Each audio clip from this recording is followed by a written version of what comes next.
Hey, this is Dr. Otto Janke for the New York Chiropractic Council. Tonight we have the great opportunity to introduce the president of the New York Chiropractic Council.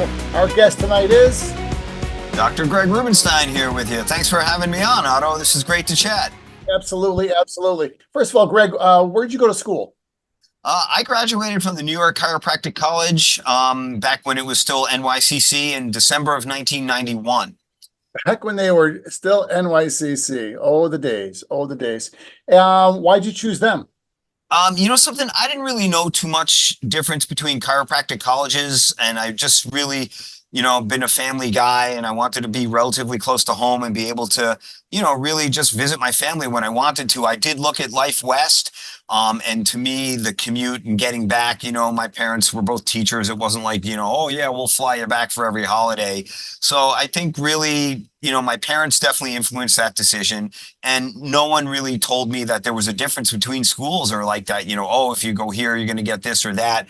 But, it would, to me, when I was in chiropractic college in 1990, I started in 1989, it was pretty simple, and everyone taught philosophy. There were great classes. Frank DiGiacomo and his book Man's Greatest Gift to Man really gave me a strong philosophical background, and so I was happy that I went there. And it really wasn't until a lot later where I learned more about, oh, there's principle and not principle and, subluxation based and all this other stuff, which really didn't happen till much later, and it became way more prevalent. But it gave me a great working knowledge of chiropractic. I learned everything I needed to know.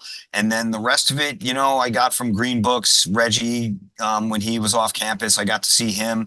And the more I got exposed and the more I read about the philosophy, the more I kind of fell in love with the profession. We even did something called the Dead Palpators Society, where at night we would read Green Books and do, basically midnight maladjusting to hone our skills with the upperclassmen. So, Are you originally from Manhattan? I didn't grow up in New York City. I grew up in Rockland County, which is about 25 miles north of the city. So it was, suburbia. I grew up on a third of an acre, and we were able to ride our bikes, everywhere. It wasn't like, my mom was so worried and we had to be home for dinner and usually after dark, but, it's kind of similar. It really doesn't look that much different than upstate New York. We're just a little closer to the city. I don't know about that. You come to Rockland and check it out. So what year did you start practice? I started in March of 92. I actually got a job working for another chiropractor that someone connected me up with in New York City, only working 3 days a week. I was working Tuesday, Thursday, and a half a day Saturday, and I was able to actually work part-time in a pretty big office in Westchester for this guy, Mohsen Zargar, which a friend of mine was working at. And they were a big machine. I mean, they were, that 800, 1,000 a week with, 4 or 5 docs. And it was a pretty intense thing. They were heavily into David Singer, if you remember him. They were heavily coached with David, and they were into the Scientology, and there was a lot of psychology, very organized office. I picked up a lot of good things from them as well. So you start practicing in 92. How quickly did you become associated with the New York Chiropractic Council? That took a little while, to be honest with you. I came out, I worked for her. I had, very little contact with any other chiropractors. And then I actually went into work one day, tried my key in the lock, and it did not fit. Oh, I've been there.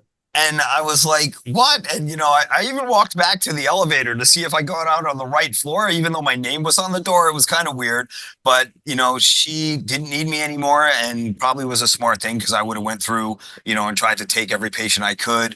I did a couple interviews around, didn't really find anything too exciting. And then I found a chiropractor renting one room. And it was like, I think he was asking $650, and I went in there and he gave it to me like 500 on the sliding scale. And he was really nice. He mentored me a little bit. And literally, I built my practice, Otto, by going out to these street fairs in New York City and just doing spinal screenings. Just stood out in the street and said, have you had your spine checked recently?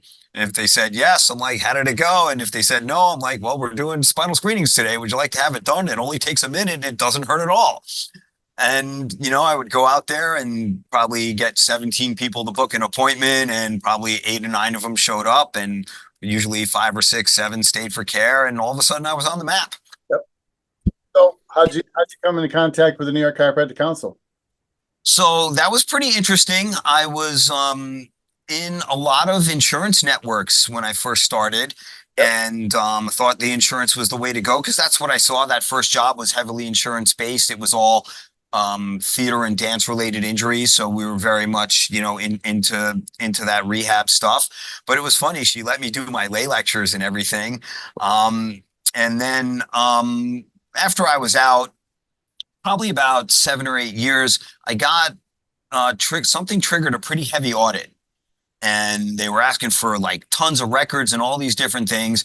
And I got really nervous and scared and didn't know what to do. And I called up a couple of guys that I knew from the council that had really large practices and probably had been through it. And they were just so welcoming, and they were like, this is what you got to do. I want you to call this guy. And they just kind of took me under their wings and said, don't worry, everything's going to be okay. And I believed them, and I just did exactly what they told me to do, and, spoke to this attorney, and we got through the audit and pretty much unscathed. But I saw, all these guys. I don't know if you remember Michael Smat and, all these guys who had these high volume practices in New York City, and they were the most dynamic and exciting guys. Just hanging around them, I felt better. And so I joined the council because they helped me. And, I started hanging around the meetings and stuff until eventually they're like, hey, you mind, just signing people in at the door? Next thing you know, I'm vice president. And then, 4 years later, they asked me to run the Manhattan district. And of course I said no. But ultimately, they kind of plied me with alcohol, I think it was, and convinced me, if not you, then who? And I really took that to heart. The story of the bigness of the fellow within, and I will, I will. And so I just said I will, and I did it, and it turned out to be a lot of fun. I connected with the chiropractors, and it increased my reach and the fellowship with everyone, and I got to bring in awesome speakers, and I got to rub shoulders with all these greats of the profession. And while I was setting it up, and before and after, I just had audience with these great docs, and you know how it goes. And I learned more stuff just chatting with them than I actually did during their presentations. So it just kept snowballing, and then I kind of worked my way up. I literally finished, I did 2 terms as district president. I did 2 terms as an executive officer. And then I did 2 terms as vice president, serving under Dr. Joe Bardilli, and then serving under Brian Ludwig. And here I am, sitting at the top of the world as president of the New York Chiropractic Council, and just, strong in my will and willingness to serve the council and the profession. And you know how it goes. So here I am. First of all, I think it's just incredible that one of the things that we should learn from this talk right away is that you want to make a change in the world, you got to get involved. And that's absolutely fundamental. We appreciate that. We thank you for that. Second of all is this. What's your vision of chiropractic? What's the vision of the New York Chiropractic Council going forward from here? There's a lot of different things that run through my head when I talk about the vision. But while I'm driving this bus, I really want to protect the welfare of chiropractic and its members, and truly the principle of chiropractic, because we are the principled organization. Everyone knows that we have 2 organizations in the state. We definitely have that vitalistic philosophy in our hearts and in our minds. And I know many of the people on the other organization do.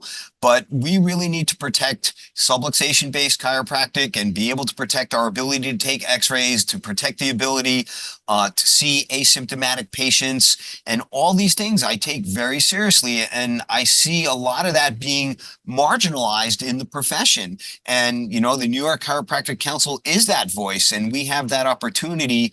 And when I, stepped up to serve in the beginning, really all I wanted to do was run the philosophy committee and have a vote on the board. But now I really see the importance and the role of protecting what we have, protecting our scope, which is the best scope in the country, near as I can tell, to detect and remove subluxations and the effects thereof. And, to me, that's what chiropractic is, pure and principled. So I absolutely am in love with those principles, and I'm here to protect them and really kind of uphold the founding fathers of the council, our mission statement, our purposes, and our core values. And when I read them, it's the most beautiful document that we have. And I reposted it on Facebook a while ago. And when I read the document, it's as true today, as it was in the 70s when this stuff was written. Cool. Absolutely cool. Fantastic. Our guest tonight for the New York Chiropractic Council is President Gregg Rubinstein, all the way from Manhattan, New York, all the way down there. Gregg, we appreciate your time, your focus, your vision, your energy, and what you bring to chiropractic. And any way we can help you, man, keep that fire lit, and let's go start a bonfire, man. I'm working on it, man. The fire's been burning in my heart, and everything is coming out, and we have a lot of work to do. And I hope that we inspire more people to join up with us. And the sad part and the thing that I always stress about is we have 4,000 chiropractors in the state, and not even 1,000 of them are affiliated with a state organization. So I hope people hear this message, join up, and keep this moving forward, because we got a lot of work to do, and we got some big fights to fight. Yeah, imagine if the first call was always to a chiropractor. How much we would change healthcare in America? It'd be incredible. It's true. Otto, you've been out speaking. I've been watching you and watched your professional development and how much you've grown as a person, a speaker, and as a chiropractor, and really a leader in the profession. And it's always great to talk with you. And I appreciate everything that you've been doing. And I hope we can connect more. Always, man. Dr. Gregg Rubinstein from Manhattan, New York, president of the New York Chiropractic Council. Anytime you want to contact the council, it's nycouncil.com. Take a look at that site, learn, raise your hand. That's one of the key things we're learning tonight. Two big things we learned tonight. One is make sure your key fits the door, and second one is raise your hand and get involved, because you have no idea. Something you may say, think, or do today will affect the lives of trillions tomorrow. Mr. President, we thank your time. Thank you much for your time. Thanks much, Otto. Have a great night, and I'll see you soon.